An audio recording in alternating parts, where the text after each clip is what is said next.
Welcome to our university channel. I am a student of Khwaja Moinuddin Chishti Language University in Lucknow. We are the final year student, Department of Civil Engineering.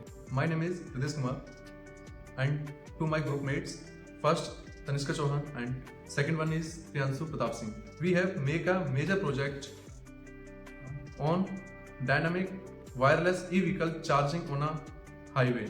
So now discuss dynamic wireless charging e vehicle on a highway है क्या। Second question arise होता है कि इसकी हमको जरूरत क्यों पड़ी। तो जैसा कि हम डे टू डे अपनी लाइफ में देख रहे हैं कि ई व्हीकल की जो क्वांटिटी है दिन पे दिन बढ़ती जा रही है और आने वाले फ्यूचर में हो सकता है इसकी क्वांटिटी बढ़ के 2050 तक एक अनुमान लगाया जाता है कि 80% तक हो जाएगी। सबसे बड़ी बात ये आती है कि जैसे हमारी पेट्रोलियम की गाड़ी जो है, जो भी व्हीकल है, उनको अगर रिफ्यूल कराना हो 5 मिनट का समय लगता है। जैसे अगर हम नेशनल हाईवे पे ट्रेवल कर रहे हैं 200 से 400 किलोमीटर, उसको अगर रिफ्यूल हमको कराना है तो हमको 5 मिनट का समय लगेगा और गाड़ी हमारी क्या है, रिफ्यूल हो जाएगी। जो भी व्हीकल हमारे पास है वो रिफ्यूल हो जाएगा। But in case e vehicle सबसे पहले तो हमको 400 किलोमीटर का बैकअप नहीं प्रोवाइड करता है, ये 200 से 150 किलोमीटर तक का बैकअप प्रोवाइड करता है। जब हम लंबी जर्नी तय करते हैं, लॉन्ग ट्रेवल करते हैं, तो हमारी गाड़ी बीच में डिस्चार्ज हो जाती है। उस बीच हमको चार्जिंग के लिए 2 से 3 घंटे अपने वेस्ट करने पड़ते हैं और इस बीच दौरान क्या है कि ये जो टाइम है बहुत इरिटेशन होती है। इसी के चलते हुए हमने एक वायरलेस रोड प्रोवाइड किया है जो कि गाड़ी को मूविंग कंडीशन में चार्ज करेगा, वो भी मूविंग टाइम में। तो इसमें देखा जाए तो हमारा समय एक हिसाब से इनिशियल समय लगता है चार्जिंग करने में। हम बोल सकते हैं 0 टाइम में हमारी गाड़ी क्या है, चार्ज हो जाएगी। जैसे कि अभी तक क्या था कि हम 2 से 2.5 घंटे बीच में रोक के एक चार्जिंग स्टेशन पे अपना समय देते थे। ऐसा कुछ करना नहीं पड़ेगा और हमारी एक लॉन्ग जर्नी के लिए हम ट्रेवल करने के कैपेबल होंगे नेशनल हाईवे पे। तो आइए बात करते हैं कि ये कैसे काम करता है, वर्क कैसे करता है। सबसे पहले जो हमारा रोड होगा उसके अंदर इंसर्ट होगी हमारी प्राइमरी कॉइल, जो हमारे लिए एक ट्रांसमीटर का काम करेगी, जो पावर ट्रांसफर करेगी हमारे व्हीकल के लिए। व्हीकल के अंदर हमारी सेकेंडरी कॉइल लगी होगी जो हमारी जो पावर है उसके लिए रिसीव करेगी और बैटरी के लिए चार्ज करेगी। तो सबसे पहले जब हमारी दोनों कॉइल, हमारी व्हीकल क्या है मूविंग कंडीशन में जब रोड पे आएगा तो हमारा जो प्राइमरी कॉइल है वहां से क्या है कि मैग्नेटिक फील्ड जनरेट होगी और जो मैग्नेटिक फील्ड जनरेट होगी वही पावर के लिए ट्रांसफर करेगी हमारे व्हीकल के लिए। और व्हीकल जैसे जो इलेक्ट्रोमैग्नेटिक जो फील्ड जनरेट हुई है वहां से हमारा जो इलेक्ट्रिसिटी है वो हमारे कंट्रोलर के पास जाएगी। जो कंट्रोलर का वर्क रहेगा कि हमारे रिक्वायरमेंट के अकॉर्डिंग हमारे व्हीकल के लिए इलेक्ट्रिसिटी प्रोवाइड करना। अदरवाइज क्या है, अगर हम कंट्रोलर का यूज नहीं करते हैं तो हमारी गाड़ी क्या है ओवर चार्ज होने के कारण क्या है हमारी बैटरी ओवर हीट होगी और ओवर हीट होने के कारण हमारी बैटरी ब्लास्ट कर सकती है। ब्लास्ट करने के चांसेस और इंक्रीज हो जाते हैं अगर हम कंट्रोलर का यूज नहीं करते हैं तो। अब इसी पे हमने एक प्रोटोटाइप मॉडल बनाया है, उसके बारे में हम आपको जानकारी देते हैं। तो देखते हैं कि ये हमारा प्रोटोटाइप मॉडल है, तो इसके बारे में हम फुली एक्सप्लेन करेंगे अभी। तो सबसे पहले हमने क्या किया है, ये हमको रोड दिखाई दे रहा है, इसके अंदर हमने प्राइमरी कॉइल, जैसे कि मैंने अभी बताया था, जो प्राइमरी कॉइल इंसर्ट की गई है इसके अंदर।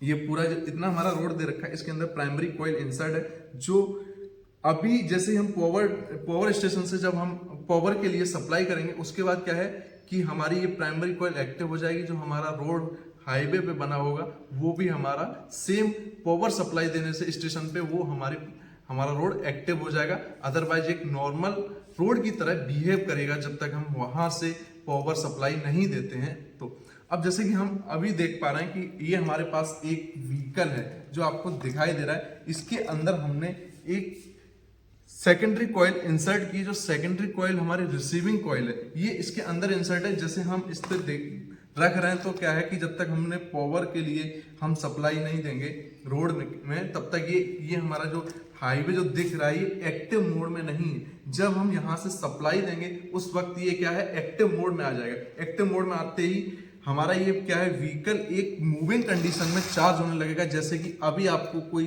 दिखाई नहीं दे रहा है, ये चार्ज नहीं हो रहा है। जैसे ही हम इसको क्या है कि पावर स्टेशन से जब सप्लाई ऑन करेंगे, जैसे कि मैं पावर स्टेशन से सप्लाई ऑन करवा रहा हूं, उसके बाद आप देखते हैं जैसे कि पावर स्टेशन सप्लाई ऑन की जाए तो अब देखिएगा कि अब जैसे ही मेरी गाड़ी जब इस पर मूव करेगा मेरा व्हीकल, तो क्या है, ये चार्ज होने लगेगा। जैसे ये मूविंग कंडीशन में क्या, जैसे कि मूविंग कंडीशन में ये क्या है, हमारा चार्जिंग रिसीव कर रहा है। जब आप देख पा रहे हैं कि आपके मन में एक सवाल आ रहा होगा कि कहीं इसके अंदर कहीं बैटरी तो नहीं है, तो जैसे मैं आपके सामने इसको क्या है, जैसे ही मैं ऊपर करूंगा तो क्या है, पावर हमारी ऑफ हो रही है। और देखिए कुछ भी कोई कनेक्शन नहीं है, तो यहाँ से क्या है, हमको सीधा पता पड़ रहा है कि ये क्या है, हमारी गाड़ी क्या है, वायरलेसली चार्ज हो रही है और हमारी मूविंग कंडीशन में ये क्या है, चार्ज होती रहेगी।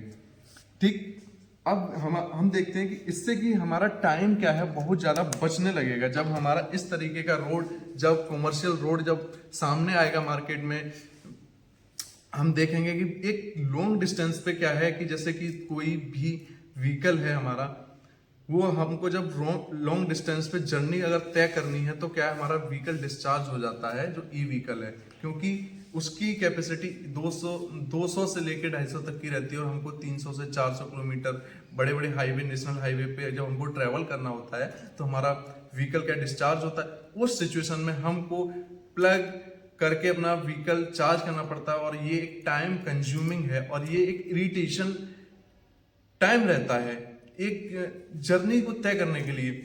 तो ट्रैवलिंग सिचुएशन में, इस सिचुएशन में क्या है कि हमारा जो टाइम है कि 0 टाइम में हमारा क्या है, व्हीकल क्या है, चार्ज होने लगेगा।